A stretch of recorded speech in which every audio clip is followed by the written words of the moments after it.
Tony Antonello here. It is Saturday, September 13th, and there was an attack last night at the State Trooper Barracks in Blooming Grove, Pike County, Pennsylvania, which isn't far from here. What's being reported is two state troopers were ambushed. One was shot and killed.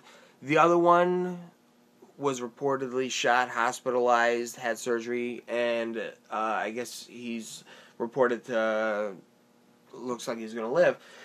And I have a mainstream outlet pulled up here, and they have some quotes from some of the officials in the area. Governor Tom Corbett: every attack on an officer of the law is an attack on our state, our country, and civilized society. To me, that kind of sounds like an attack on the king's men is the same as an attack on the king himself. But I digress.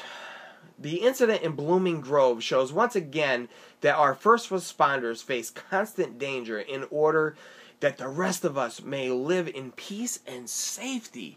Wow.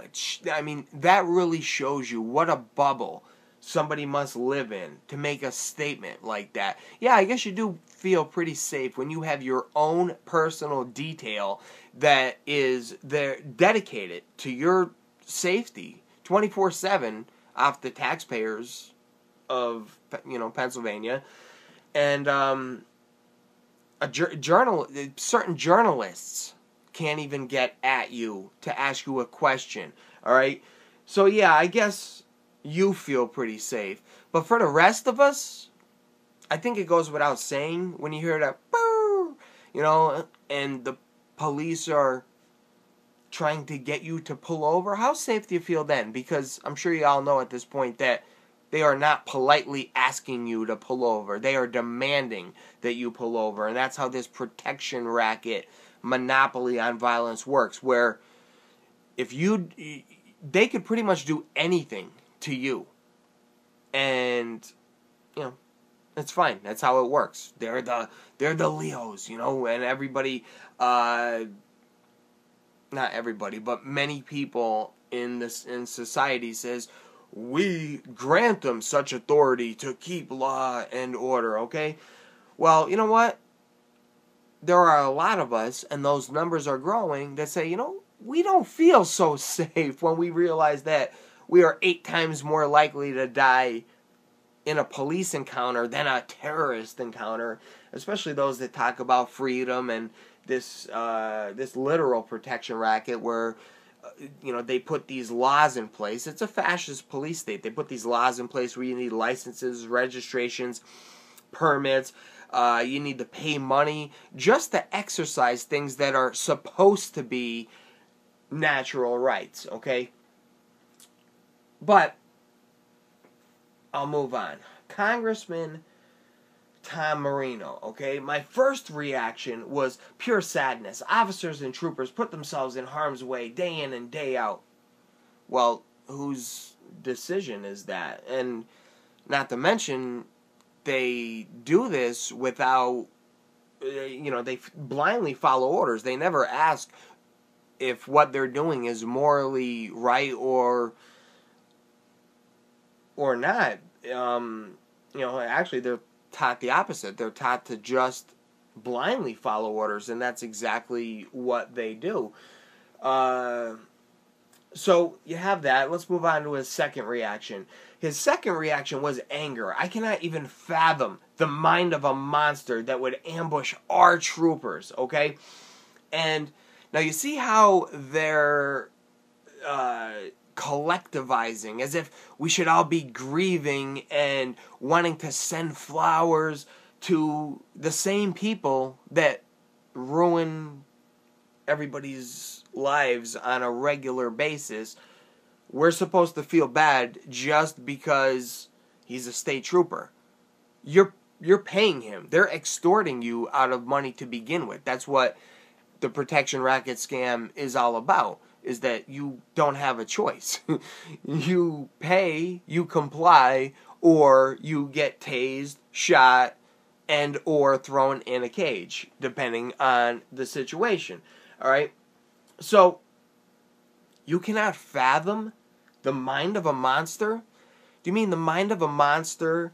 People that would put on a costume, go out and find a mentally challenged homeless man and literally crush him to death while he's begging and pleading for his life, calling out for his father? The mind of a monster? Like people who put on a costume, go to work, and throw stun grenades in a bassinet of a newborn baby?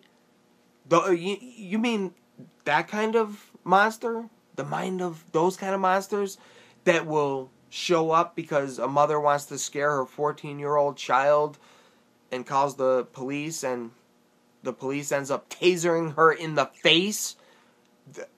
I'm sure that's the kind of monster that you're talking about. All right? And if you think what I'm saying is some kind of fluke or these are isolated incidences, first, just type in police brutality and you will have countless stories. I can't even keep up with them, and I don't want to lessen the other stories by naming too many of them, but just look into it. And if you want to narrow your search, type in innocent person killed by police, and you'll see what's going on. And that last story I gave you about the 14-year-old, type in 14-year-old tased by police or 14-year-old girl tased by police and see how many stories show up of how many 14-year-old girls have been tasered by the police. Okay? And we're supposed to feel bad for the people that carry out this monopoly on violence, that they think they're doing something right for society? Really? And, in closing, I must say that this is not surprising. To me, the way I look at it, and I don't support, condone, endorse violence in any other capacity other than self-defense, but to me, this is a predictable response. This is a predictable outcome of this protection racket, monopoly on violence, where you're being extorted and lives are being ruined on a regular basis. It's called blowback. You ruin somebody's life, and I don't know what happened here, but recently, not too long ago, there was somebody who had their home, their lifelong home, taken off them by the state, okay? And the guy showed up at a council member meeting shooting. So this, to me, is a predictable response of people's lives getting ruined on a daily basis, all under the guise of keeping law and order and keeping you safe, and we know what's best for you, and we're gonna do what we can. No, they need your money, and they want to incarcerate you, and it's a racket 1,000 ways from Sunday, and I talk about it constantly. I have so many videos on it. It's ridiculous, but I had to address this one, obviously. But that's all I have on this one. If you're new to my work, make sure you subscribe. And that's all I have on this one. Anthony Antonello, and I am out.